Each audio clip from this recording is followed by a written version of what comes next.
আমাদের চ্যানেল বঙ্গমায় স্বাগত জানাই। আজকে আবার কচু শাকের একটা রেসিপি নিয়ে চলে এসেছি। আমাদের চ্যানেলে চিংড়ি মাছ ভাজা হয়ে গেছে, হাঁড়িতে তেজপাতা পাঁচফোড়ন দেওয়া হয়ে গেছে। এবার সিদ্ধ করা কচু শাকগুলো হাঁড়িতে দিয়ে দেওয়া হবে।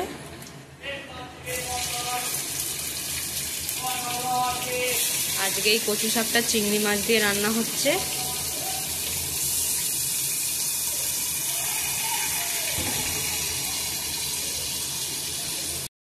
কচু শাকগুলোকে দেওয়ার পর ভালো করে ফোড়নের সাথে নেড়ে চেড়ে নেওয়া হচ্ছে।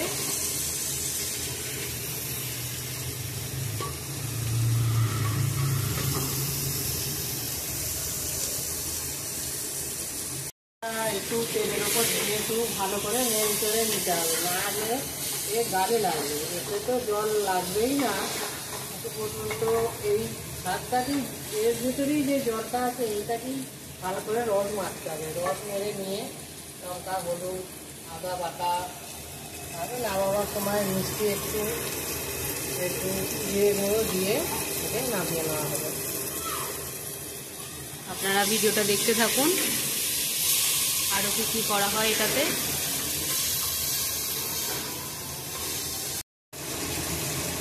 এরপর হলুদ গুঁড়ো, লঙ্কা গুঁড়ো দেওয়া হয়ে গেল। আপনাদের স্বাদ অনুযায়ী আপনারা ঝাল মশলা দিতে পারেন। আদা বাটা দিয়ে এটাকে আবার নেড়ে চেড়ে নিতে হবে। এতে কিন্তু কোনো রকম জল লাগে না, আবারও বলে দিই। এই প্রচুর রসেতেই রান্না হয়ে যাবে। পরিমাণ মতন নুন, সেদ্ধ করার সময় নুন দেওয়া হয়েছে, জল কাটানো হয়েছে, নুনটা বেরিয়ে গেছে, সেই জন্য আবার একটু পরিমাণ মতন নুন দিয়ে দিলাম। নুন দিয়ে দেওয়া হয়ে গেল পরিমাণ মতো।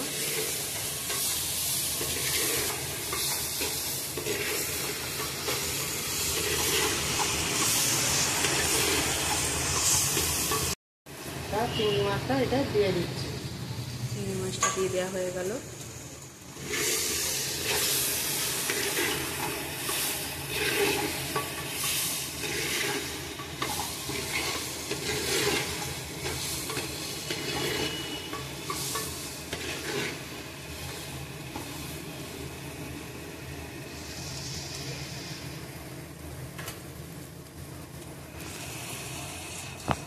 সামান্য একটু মিষ্টি।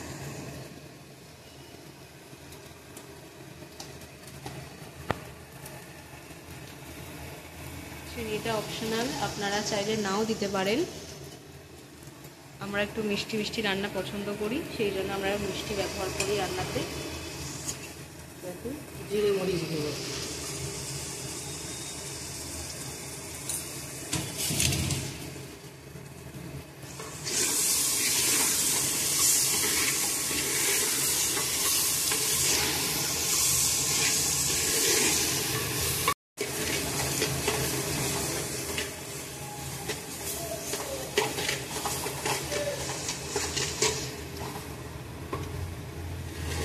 হয়ে গেছে। এবার হাঁড়ি থেকে আঁচুর করে নেওয়া হচ্ছে।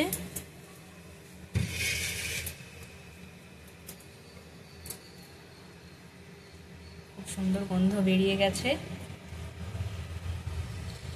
ভিডিওটি ভালো লাগলে লাইক করবেন, কমেন্ট করবেন, আর অবশ্যই আপনারা এটা বাড়িতে ট্রাই করে দেখবেন। ইলিশ মাছের মাথা দিয়েও করতে পারেন, এই সময় ভালো লাগবে আশা রাখি। Thank you.